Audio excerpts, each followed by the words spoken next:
नमस्कार, good morning दोस्तों। स्वागत है आपका आज के मुख्य समाचारों के इस संस्करण में। जी हां दोस्तों, आपको यहां पर देखने को मिलेंगी आज दिन भर की तमाम बड़ी खबरें मुख्य समाचार ब्रेकिंग न्यूज अपडेट्स के रूप में। तो दोस्तों सीधे चलते हैं आज की पहली बड़ी खबर की ओर। नवाब मलिक हुए गिरफ्तार, अंडरवर्ल्ड डॉन दाऊद से कनेक्शन का आरोप। उद्धव के मंत्री ने कहा समन देने के बहाने उठाया। शरद पवार के घर हुई इमरजेंसी मीटिंग शुरू। जी हां दोस्तों, उत्तर प्रदेश में चल रहे चौथे चरण के चुनाव के बीच महाराष्ट्र के राजनीतिक हलके से एक बड़ी खबर सामने आई है। राज्य सरकार में अल्पसंख्यक कल्याण मंत्री और राष्ट्रवादी कांग्रेस पार्टी यानी कि एनसीपी के प्रवक्ता नवाब मलिक को ईडी ने गिरफ्तार कर लिया है। सूत्रों के मुताबिक उन्हें अंडरवर्ल्ड से रिश्तों के आरोप में पूछताछ के बाद गिरफ्तार किया गया। उनका नाम अंडरवर्ल्ड डॉन दाऊद इब्राहिम के भाई इकबाल कासगर ने लिया था। परिवर्तन निर्देशालय की टीम बुधवार सुबह 7:45 पर पूछताछ के लिए उन्हें लेकर मुंबई स्थित दफ्तर पहुंची। मलिक की गिरफ्तारी के बाद एनसीपी चीफ शरद पवार के घर सिल्वर ओके पर पार्टी के वरिष्ठ नेताओं की मीटिंग चल रही है। इसमें दोस्तों डिप्टी सीएम अजीत पवार, मंत्री हसन सुशरीफ, जयंत चौधरी, राजेश टोपे शामिल है। ईडी के सूत्रों के मुताबिक पूछताछ में नवाब मलिक अधिकारियों का सहयोग नहीं कर रहे थे, इसी कारण उन्हें गिरफ्तार किया गया। मलिक को अरेस्ट कर ईडी की टीम अस्पताल ले गई, जहां उनकी मेडिकल जांच कराई गई। इसके बाद उन्हें स्पेशल पीएमएलए कोर्ट में पेश किया गया। ईडी की ओर से additional solicitor general Anil Singh ने मजबूती से अपना पक्ष रखा। इसके बाद दोस्तों अगली बड़ी खबर। प्रधानमंत्री नरेंद्र मोदी ने अखिलेश यादव को बताया घोर परिवारवादी, बोले हम परिवार वाले नहीं हैं। जी हां दोस्तों, प्रधानमंत्री नरेंद्र मोदी ने यूपी के बाराबंकी में बुधवार को चुनावी रैली को संबोधित किया। इस दौरान उन्होंने बिना नाम लिए अखिलेश यादव पर जमकर निशाना साधा और बीजेपी के कामों की तारीफ की। मोदी ने अपने संबोधन में कहा कि यूपी के गरीब बीजेपी के साथ खड़े हैं और एक बार फिर पार्टी राज्य में सरकार बनाएगी। प्रधानमंत्री ने कहा कि बीजेपी सरकार ने कोरोना काल में करोड़ों गरीबों को राशन दिया, करोड़ों लोगों को फ्री कोरोना वैक्सीन लगवाकर सुरक्षा कवच दिया। मोदी ने इस दौरान 3 तलाक कुप्रथा खत्म करने को बड़ा कदम बताया और कहा कि घोर परिवारवादी लोगों को इन मुस्लिम बेटियों का दर्द नहीं दिखता। प्रधानमंत्री मोदी ने अखिलेश यादव पर बिना नाम लिए निशाना साधा और कहा वे कहते हैं कि परिवारवादी हैं और परिवार का दर्द समझते हैं, लेकिन जब मुस्लिम बेटियां छोटे बच्चों को लेकर 3 तलाक की कुप्रथा की वजह से पिता के घर लौटती थी, तब इनको उनका दर्द नहीं दिखता था। हम परिवार वाले नहीं, लेकिन परिवार वालों का दर्द समझते हैं। पूरा यूपी हमारा परिवार है, पूरा देश हमारा परिवार है। इन घोर परिवारवादी लोगों के लिए मुस्लिम बेटियों का दर्द कुछ नहीं, बल्कि इनके लिए वे सिर्फ वोट थे। इसके बाद दोस्तों अगली बड़ी खबर। हिजाब मामले में हाईकोर्ट की अहम टिप्पणी, यूनिफॉर्म पहनने को लेकर कही यह बात। जी हां दोस्तों, कर्नाटक में जारी हिजाब विवाद के बीच हाईकोर्ट ने टिप्पणी की है। इसमें कोर्ट ने कहा है कि सभी छात्रों को स्कूल की यूनिफॉर्म से जुड़े नियमों का पालन करना होगा। साथ ही कोर्ट ने यह भी कहा कि शिक्षकों पर यह नियम लागू नहीं होगा। दोस्तों आपकी जानकारी के लिए बता दें, कोर्ट ने इस केस की सुनवाई को गुरुवार तक के लिए टाल दिया है। उम्मीद जताई जा रही है कि अगली सुनवाई के दौरान इस केस में कुछ अहम फैसला लिया जा सकता है। दोस्तों आपको बता दें, बीते दिन ही कोर्ट ने कहा था कि वह इस केस को इसी सप्ताह में खत्म करना चाहता है। इसके बाद दोस्तों अगली बड़ी खबर।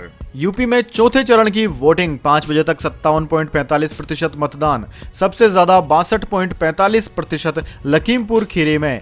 सपा का बांदा सदर में बूथ कैप्चरिंग का आरोप।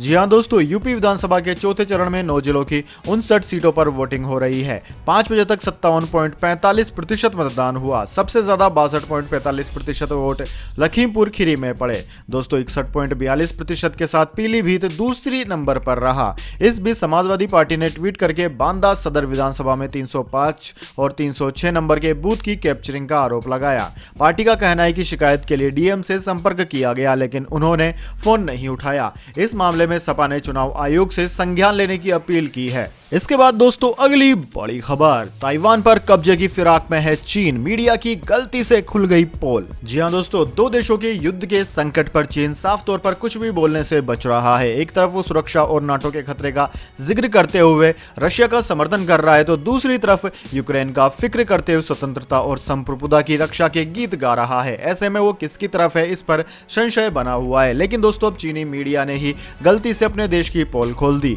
चीन ऐसा क्यों कर रहा है, है इसके पीछे की वजह कुछ और नहीं बल्कि ताइवान ही है।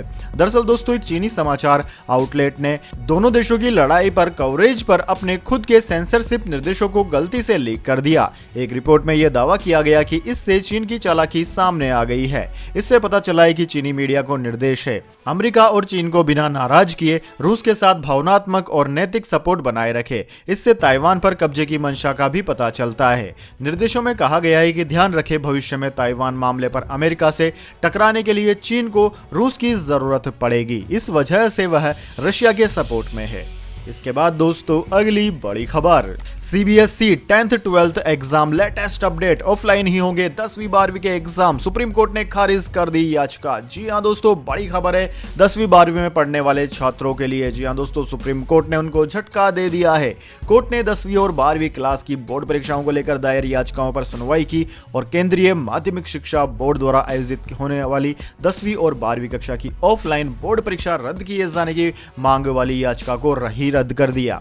इसके साथ ही कोर्ट ने सीबीएसई और national institute of opening school द्वारा आयोजित की जाने वाली ऑफलाइन परीक्षाओं को भी रद्द करने की मांग वाली याचिका खारिज कर दी। दोस्तों 10वीं और 12वीं में शामिल होने वाले छात्रों की ओर से सुप्रीम कोर्ट में याचिका दायर की गई थी और परीक्षाओं को ऑनलाइन आयोजित कराने की मांग की गई थी। याचिकाकर्ता ने कहा था कि पिछले साल की तरह ही परीक्षा कराने का आदेश दिया जाए। इसके बाद दोस्तों अगली बड़ी खबर, भारत पहुंचे 3 और राफेल विमान, फ्रांस से 36 एयरक्राफ्ट की पूरी खेप मिली। जी हां दोस्तों भारतीय वायुसेना के 3 और राफेल लड़ाकू विमान 22 फरवरी की देर शाम फ्रांस से भारत पहुंच गए। इन विमानों ने फ्रांस के एक एयरबेस से उड़ान भरने के बाद सीधे भारत में लैंडिंग की। संयुक्त अरब अमीरात की वायुसेना ने इन विमानों की एयर टू एयर रिफ्यूलिंग, हवा में उड़ते समय ही ईंधन भरने में सहायता प्रदान की। दोस्तों इन 3 राफेल लड़ाकू विमानों के आने के बाद भारत को अब 36 में से 35 राफेल फाइटर जेट मिल गए हैं, जिसके लिए मोदी सरकार ने सितंबर 2016 में फ्रांस सरकार के साथ 59,000 करोड़ के अनुबंध पर हस्ताक्षर किए थे। एक सरकारी अधिकारी ने बताया कि 36वां विमान कुछ हफ्ते बाद फ्रांस से भारत पहुंचेगा, जिसका हैंडओवर भारत को मिल चुका है। भारतीय वायुसेना ने इनमें से 30 से अधिक विमानों को फ्रांस से टेक ऑफ करने के बाद रास्ते में बिना रुके सीधे भारत में लैंड कराया। इसके बाद दोस्तों अगली बड़ी खबर, गंगूबाई काठियावाड़ की रिलीज से पहले बड़ी मुश्किलें, भंसाली प्रोडक्शन को सुप्रीम कोर्ट से मिला यह सुझाव। जी हां दोस्तों संजय लीला भंसाली की most awaited film Gangubai Kathiawadi release से पहले ही कई विवादों में घिर चुकी है। इस फिल्म में आलिया भट्ट मुख्य किरदार में नजर आने वाली है और साथ में होंगे अजय देवगन। यह फिल्म 25 फरवरी को सिनेमाघरों में रिलीज होने को तैयार है और इसकी एडवांस बुकिंग भी शुरू हो चुकी है। ऐसे में दोस्तों रिलीज के कुछ घंटे पहले फिल्म का मुद्दा सुप्रीम कोर्ट जा पहुंचा। सुप्रीम कोर्ट ने भंसाली प्रोडक्शन को सुझाव दिया है कि क्या इस फिल्म का नाम बदला जा सकता है। अदालत ने यह सुझाव इसलिए दिया क्योंकि फिल्म पर रोक को लेकर कई केस अदालतों में लंबित है। इस मामले में अब सुप्रीम कोर्ट गुरुवार को सुनवाई करेगा। वहीं दूसरी ओर न्यूज एजेंसी ANI के मुताबिक बॉम्बे हाई कोर्ट ने फिल्म गंगूबाई काठियावाड़ी के खिलाफ 2 याचिकाओं को खारिज कर दिया और फिल्म के खिलाफ एक और याचिका का निपटारा किया। इसके बाद दोस्तों अगली बड़ी खबर, टीम इंडिया को लगा बड़ा झटका, सूर्यकुमार यादव और दीपक चहर श्रीलंका T20 सीरीज से हो गए बाहर। प्लेइंग 11 में इन खिलाड़ियों को मिल सकता है मौका। जी हां दोस्तों क्या कारण रहा सूर्यकुमार यादव के टीम से बाहर होने का, जाने इस वीडियो में। लेकिन उससे पहले मेरी आपसे एक छोटी सी रिक्वेस्ट है, अगर दोस्तों आपको अभी तक हमारी न्यूज पसंद आई है तो जल्दी से इसे एक छोटा सा लाइक कर दें और अगर दोस्तों आपको पसंद नहीं आई है तो बेशक आप डिसलाइक भी कर सकते हैं। लेकिन दोस्तों लाइक और डिसलाइक जरूर कीजिए क्योंकि दोस्तों यही हमारी मेहनत का फल होता है और इसी से हमें पता चलता है कि आपको हमारी वीडियोस पसंद आ रही है या नहीं। तो दोस्तों जान लेते हैं क्या है क्रिकेट से जुड़ी यह बड़ी खबर। दरअसल दोस्तों श्रीलंका के खिलाफ T20 सीरीज के पहले टीम इंडिया को बड़ा झटका लगा है। टीम के 2 स्टार खिलाड़ी दीपक चहर और सूर्यकुमार यादव चोटिल होने के कारण पूरी सीरीज से बाहर हो गए हैं। वहीं श्रीलंका के स्टार ऑलराउंडर वानिंदु हसरंगा भी कोरोना पॉजिटिव होने के कारण पूरी सीरीज से बाहर हो गए हैं। दोस्तों सूर्यकुमार यादव के हाथ में हेयरलाइन फ्रैक्चर के चलते श्रीलंका T20 सीरीज से बाहर किया गया। विराट कोहली और ऋषभ पंत पहले ही श्रीलंका के साथ T20 सीरीज से ब्रेक पर हैं। ऐसे में सूर्यकुमार के बाहर होने के बाद भारतीय बल्लेबाजी क्रम कमजोर पड़ गया है। हालांकि सूर्या की जगह नंबर 4 पर वेंकटेश अय्यर बल्लेबाजी करने आ सकते हैं। वहीं प्लेइंग 11 में दीपक हुड्डा और संजू सैमसन को मौका मिल सकता है। संजू की श्रीलंका के खिलाफ सीरीज में टीम में वापसी हुई है। वहीं हुड्डा वेस्टइंडीज के खिलाफ T20 सीरीज से इंटरनेशनल में डेब्यू किया था। इसके बाद दोस्तों अगली बड़ी खबर, राजस्थान बजट 2022 पुरानी पेंशन योजना होगी लागू, 1 जनवरी 2004 के बाद की नियुक्तियों को भी लाभ।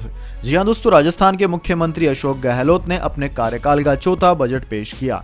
साल 2022-23 के लिए पेश हुए इस बजट का भाषण करीब 3 घंटे से ज्यादा चला। इस बजट के जरिए मुख्यमंत्री अशोक गहलोत ने सभी वर्गों को एक साथ संतुष्ट करने की कोशिश की। राजस्थान विधानसभा में मुख्यमंत्री अशोक गहलोत बजट पेश करते हुए बड़ी घोषणा कर रहे थे। सीएम अशोक गहलोत ने कर्मचारियों की वेतन कटौती का 2017 का फैसला भी वापस ले लिया। इससे सरकार पर 1000 करोड़ का भार आएगा। इसके अलावा प्रदेश में पुरानी पेंशन योजना फिर से लागू होगी। 1 जनवरी 2004 के बाद की नियुक्तियों को भी इसका लाभ मिलेगा। इसके बाद दोस्तों अगली बड़ी खबर, एसबीआई, एचडीएफसी और आईसीआईसीआई बैंक के कस्टमर्स के लिए बड़ी खबर, वित्त मंत्री ने किया ऐलान। जी हां दोस्तों, केंद्रीय वित्त मंत्री निर्मला सीतारमण ने बैंकिंग सिस्टम के बारे में सोमवार को बड़ी बात कही। उन्होंने ग्राहकों की जरूरत को ध्यान में रखते हुए बैंकिंग सिस्टम को और सिंपल बनाने की बात कही। उन्होंने कहा कि बैंकों को ग्राहकों की सुविधाओं पर और ध्यान देने की जरूरत है ताकि लोन लेने वालों के लिए प्रोसेस को ज्यादा आसान किया जा सके। दोस्तों, वित्त मंत्री ने इस दौरान यह भी साफ किया कि बैंकों को ग्राहकों को लोन देने के मानकों के मामले में कोई ढिलाई नहीं बरतनी चाहिए। औद्योगिक प्रतिनिधियों और वित्त मंत्री के बीच बैठक में कारोबार से संबंधित एक स्टार्टअप संस्थापक ने बिना किसी दिक्कत के कर्ज देने का सुझाव दिया। इसके बाद दोस्तों अगली बड़ी खबर, सैलरी और छुट्टियों से जुड़े नियमों में बड़ा बदलाव, जानिए क्या है नया बदलाव। जी हां दोस्तों, सरकार जल्दी नया वेज कोड लागू कर सकती है। न्यू वेज कोड का इंतजार लंबे वक्त से हो रहा है। मोदी सरकार न्यू वेज कोड के लेबर कोड को लागू करना चाहती है। दोस्तों, उम्मीद है कि इसे नए वित्त वर्ष में लागू किया जा सकता है। सूत्रों की माने तो राज्य के ड्राफ्ट इनपुट पर चर्चा की जा रही है। खबर यह भी है कि नए श्रम कानूनों में कुछ बदलाव की तैयारियां हो रही है। केंद्र की नरेंद्र मोदी सरकार लेबर कोड में कुछ संशोधन भी कर सकती है। दोस्तों, पहले यह 1 अप्रैल 2021 से लागू होने वाला था, जिसके बाद अक्टूबर 2021 से इसके लागू होने की संभावना थी, लेकिन राज्य सरकारों के अटकलों के कारण इसे नहीं लागू किया गया। अब यह नियम नए वित्तीय साल से लागू किया जा सकता है। इस अवधि पर सभी राज्य भी अपने ड्राफ्ट रूल्स तैयार कर लेंगे। इसके तहत कर्मचारियों की सैलरी, छुट्टियां वगैरह में बदलाव होंगे। इसके बाद दोस्तों अगली बड़ी खबर, गोल्ड सिल्वर प्राइस टुडे, सोने की कीमत में गिरावट, चांदी भी हुई सस्ती। जी हां दोस्तों, पिछले कुछ दिनों से सोने के भाव में लगातार हुई बढ़ोतरी के बाद आज गिरावट देखने को मिली। मल्टी कमोडिटी एक्सचेंज यानी कि एमसीएक्स पर आज अप्रैल डिलीवरी वाले सोने में 0.31% की कमी आई। वहीं चांदी के रेट में 0.23% की गिरावट रही। दोस्तों, आज सोना एमसीएक्स पर 50,170 रुपए प्रति 10 ग्राम के लेवल पर है। वहीं दोस्तों चांदी की बात की जाए तो चांदी 64,200 रुपए प्रति किलोग्राम के लेवल पर ट्रेंड कर रही थी। इसके बाद दोस्तों अगली बड़ी खबर, क्रिप्टो के विज्ञापन को लेकर सख्त गाइडलाइन हुई जारी, जानिए क्या क्या हुए बदलाव। जी हां दोस्तों, advertising standard council of India यानी कि ASCI ने वर्चुअल डिजिटल असेट और क्रिप्टो करेंसी के विज्ञापन को लेकर नई गाइडलाइंस जारी कर दी है, जो 1 अप्रैल 2022 से लागू हो जाएंगी। क्रिप्टो के विज्ञापनों के लिए नई गाइडलाइंस को लेकर लंबे समय से सरकार के साथ चर्चा की जा रही थी और इसे सरकार व दूसरे स्टॉक होल्डर्स के साथ विचार विमर्श के बाद तैयार किया गया है। नई गाइडलाइन के अनुसार अब क्रिप्टो के विज्ञापन में ग्राहकों को स्पष्ट तौर पर निवेश से जुड़े जोखिमों की जानकारी देनी होगी। ASCI के मुताबिक क्रिप्टो विज्ञापनों के साथ रिस्क की जानकारी दी जाएगी। ऐसा इसलिए किया जा रहा है ताकि ग्राहकों को किसी भी तरह के भ्रामक दावों से दूर रखा जाए। साथ ही मुनाफे के बढ़ा चढ़ाकर किए जाने वाले दावों पर भी सचेत किया जा सके। दोस्तों, आपकी जानकारी के लिए बता दें, देश में विज्ञापनों को नियंत्रित करने के लिए ASCI एक सेल्फ रेगुलेटरी बॉडी है। इसके बाद दोस्तों अगली बड़ी खबर, LPG price hike news, LPG ग्राहकों के लिए तगड़ा झटका, अप्रैल 2022 से दुगनी हो सकती है रसोई घरेलू गैस की कीमतें। जी हां दोस्तों, बढ़ती महंगाई के बीच आम जनता को एक बार फिर से झटका लग सकता है। दोस्तों, पेट्रोल और डीजल के बाद अब रसोई गैस भी उपभोक्ताओं की जेब ढीली करने वाली है। अप्रैल से खाना बनाना और भी महंगा हो सकता है। दुनिया भर में गैस की भारी किल्लत हो गई है और अप्रैल से इसका असर भारत पर भी दिखने लग सकता है, जिससे यहां भी गैस की कीमतें दुगनी हो सकती है। दोस्तों, वैश्विक स्तर पर गैस की किल्लत होने से सीएनजी, पीएनजी और बिजली की कीमतें बढ़ जाएंगी। इसके साथ ही वाहन चलाने के साथ फैक्ट्रियों में उत्पादन की लागत भी बढ़ सकती है। सरकार के फर्टिलाइजर सब्सिडी बिल में भी इजाफा हो सकता है। कुल मिलाकर इन सब का असर आम उपभोक्ता पर ही पड़ने वाला है। इसके बाद दोस्तों अगली बड़ी खबर, रोहित शर्मा ने किया बड़ा खुलासा, उनके बाद ये प्लेयर्स हैं कप्तान के सबसे बड़े दावेदार। दोस्तों, रोहित शर्मा की अगुवाई में टीम इंडिया 24 फरवरी को पहला मैच लखनऊ के अटल बिहारी स्टेडियम में खेलेगी। इस मैच से पहले रोहित शर्मा ने प्रेस कॉन्फ्रेंस में उनके बाद कप्तान कौन हो सकता है इस पर बातचीत की। रोहित शर्मा ने मैच के बाद प्रेस कॉन्फ्रेंस में जसप्रीत बुमराह की जमकर तारीफ की थी। भारत के कप्तान रोहित शर्मा को लगता है कि उप कप्तानी की जिम्मेदारी तेज गेंदबाज जसप्रीत बुमराह को उन चीजों के प्रति अधिक आश्वस्त करेगी जो वह मैदान पर करना चाहते हैं। बुमराह को श्रीलंका के खिलाफ टी20 सीरीज के लिए उपकप्तान के रूप में नियुक्त किया गया है। इससे पहले जसप्रीत बुमराह ने साउथ अफ्रीका के खिलाफ वनडे सीरीज के लिए भारत के उपकप्तान के रूप में काम किया था, जबकि एल राहुल कप्तान थे और उन्होंने जोहान्सबर्ग में दक्षिण अफ्रीका के खिलाफ दूसरे टेस्ट के दौरान उस कर्तव्य को संभाला था। उन्होंने कहा है कि आने वाले समय में केएल राहुल, ऋषभ पंत और जसप्रीत बुमराह काफी अहम रोल निभाने वाले हैं। इसके बाद दोस्तों, अगली बड़ी खबर, RBI new rule, damage note बदलने के लिए आरबीआई ने बनाया खास नियम। जी हाँ दोस्तों, अगर आपके पास फटा या टेप चिपका हुआ नोट है और आप ये नोट कहीं दे नहीं पा रहे हैं क्योंकि दुकानदार भी इसे लेने से मना कर देता है, तो अब आपको घबराने की जरूरत नहीं है। जी हाँ दोस्तों, इस नोट के बदले सही नोट आपको मिल जाएगा। इस टेप चिपके हुए नोट को बदलने के लिए आरबीआई ने नए नियम बनाए है। जी हाँ दोस्तों, भारतीय रिजर्व बैंक ऑफ इंडिया यानी कि आरबीआई के साल 2017 के एक्सचेंज करेंसी नोट नियमों के अनुसार अगर एटीएम से आपको कटे फटे नोट मिलते हैं तो इन्हें आप आसानी से बदलवा सकते हैं और कोई भी सरकारी बैंक पीएसबीएस नोट बदलने से इनकार नहीं कर सकते। अब दोस्तों, आपके मन में यह सवाल आ रहा होगा कि नोट बदलने की प्रक्रिया क्या है। तो दोस्तों, अगर आपका नोट टुकड़ों में फटा हो तो भी बैंक इसे बदल सकता है। यहां तक कि फटे नोट का कोई हिस्सा गायब भी हो तो भी उसे एक्सचेंज किया जा सकता है। लेकिन दोस्तों, इसके लिए आपको एक फॉर्म भरना होगा।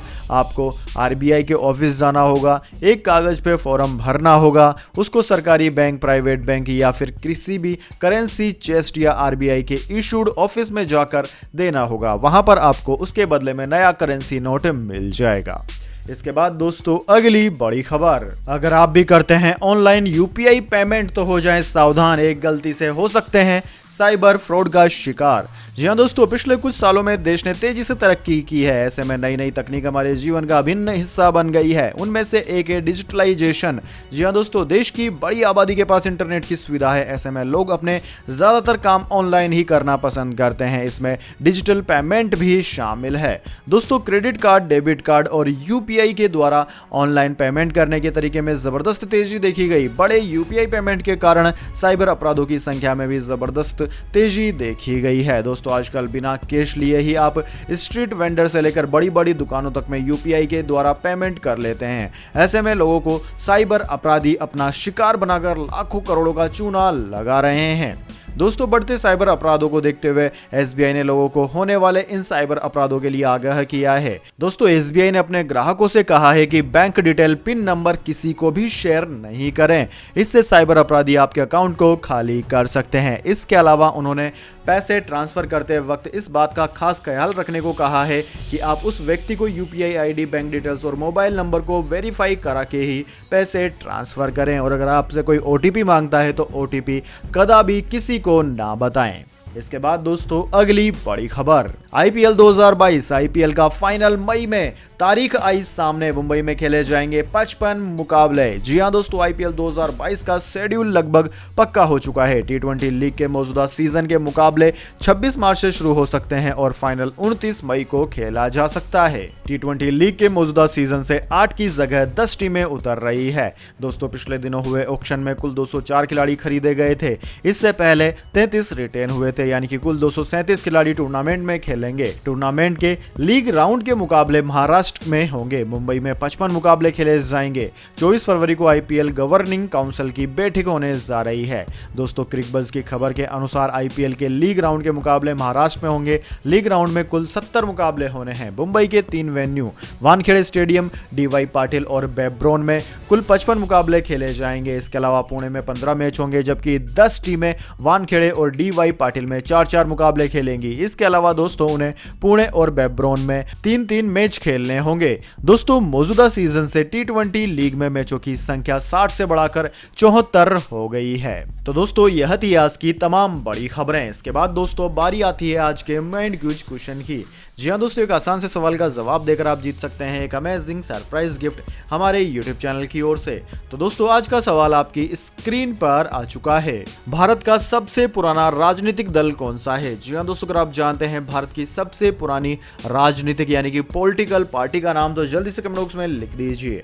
अगर दोस्तों आपका जवाब होता है एकदम सही और आप चुने जाते हैं लकी विजेता के रूप में, तो आपको मिल सकता है एक अमेजिंग सरप्राइज गिफ्ट हमारे यूट्यूब चैनल की ओर से। तो दोस्तों जल्दी से अपना उत्तर कमेंट बॉक्स में लिख दीजिए, वीडियो को लाइक कर लीजिए और चैनल को सब्सक्राइब करके बेल आइकन भी दबा लीजिए। धन्यवाद। वंदे मातरम। जय हिंद, जय भारत।